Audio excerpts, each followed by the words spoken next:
Regardez ce que l'homme fait, ce que l'homme est en mesure de faire à travers la croyance. C'est extraordinaire.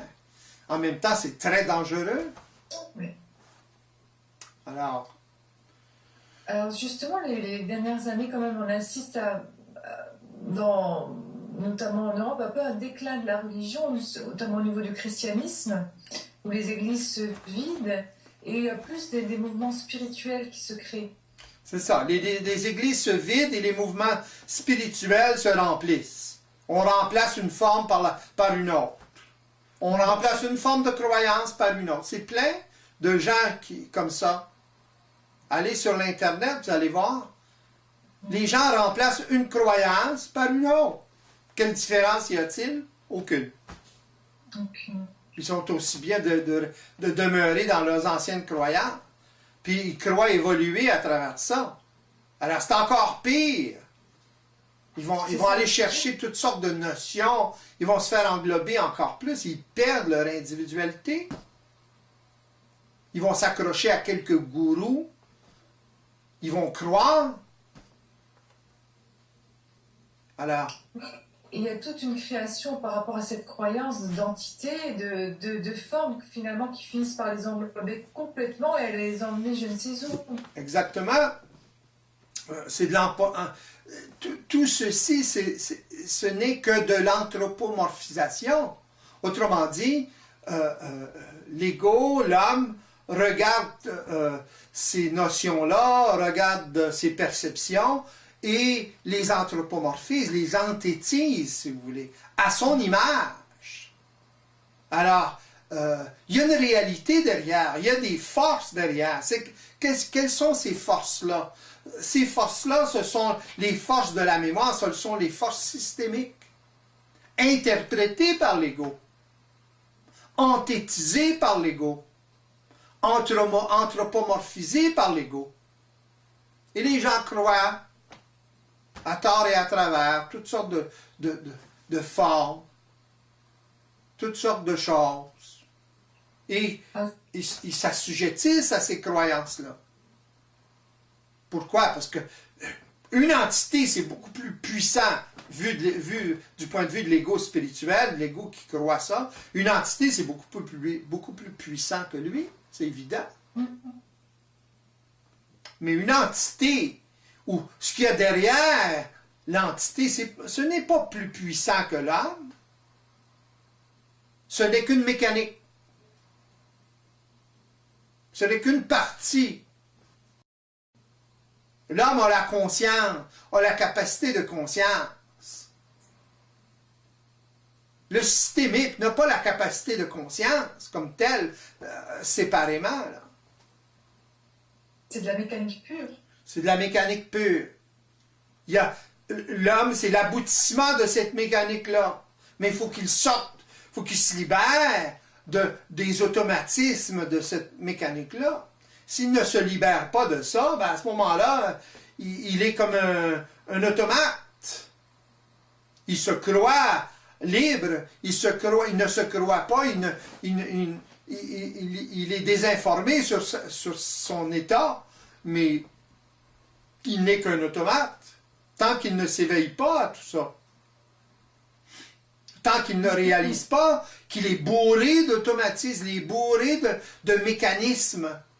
Pensez-vous que vous pensez quand votre cœur se bat, quand vous respirez, quand vous pensez, etc. C'est pas vous qui créez cette pensée-là. Vous avez l'illusion de créer cette pensée-là, mais c'est pas vous qui la créez. Elle est créée de toutes pièces. Alors, c'est en rapport avec ça que l'homme a à s'éveiller. Il a à s'éveiller à ce qu'il est, à la mécanique de ce qu'il est. S'il n'est pas informé sur sa mécanique, sur sa réalité systémique, que voulez-vous qu'il fasse? Il ne peut rien faire. Il est totalement impuissant. Alors justement, comment on peut aider toutes ces personnes qui sont englobées dans des tas de systèmes finalement? On ne peut pas les aider. On ne peut pas aider le monde. Il faut que le monde s'aide eux-mêmes. Tout ce qu'on peut faire, c'est informer comme je fais. Et s'il y en a parmi eux qui sont plus près de la plus d'un bord de la clôture que de l'autre, ben à ce moment-là, ils ont tendance à aller sur le bord de la clôture qui est plus réel, si vous voulez. Les autres vont tomber sur l'autre côté de la clôture. C'est comme ça. C'est une question d'évolution. Il y a des gens plus évolués que d'autres. C'est aussi simple que ça. Alors, on ne peut pas aider les gens. Il s'agit d'informer les gens, mais c'est les gens qui doivent s'aider eux-mêmes en faisant des démarches. C'est bon? Oui, parce que l'éveil dont vous nous parlez n'a rien à voir avec l'éveil spirituel ni l'éveil mystique. Exactement, ça n'a rien à voir avec la connaissance. En fait, c'est quelque chose de beaucoup plus simple. C'est beaucoup plus simple, mais c'est beaucoup plus inaccessible pour l'individu qui croit, pour l'individu qui n'est pas autonome, pour l'individu qui est désinformé constamment. C'est inaccessible pour lui. Voyez-vous? Oui. C'est accessible pour d'autres, qui sont un peu moins désinformés, qui sont un peu plus allumés, plus évolués, oui.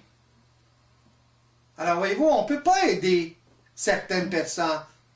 On ne peut pas aider personne, finalement. On peut informer et les gens qui sont prêts, ben, à ce moment-là, allument, s'éveillent ou commencent un peu à faire des démarches pour s'éveiller.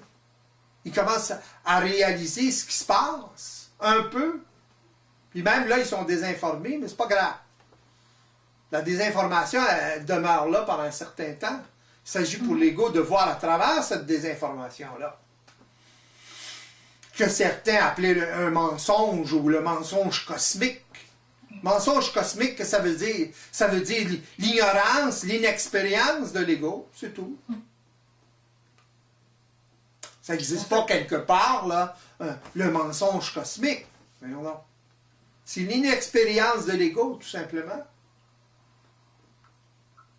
C'est un nouveau palier pour l'homme. C'est un nouveau palier pour l'homme.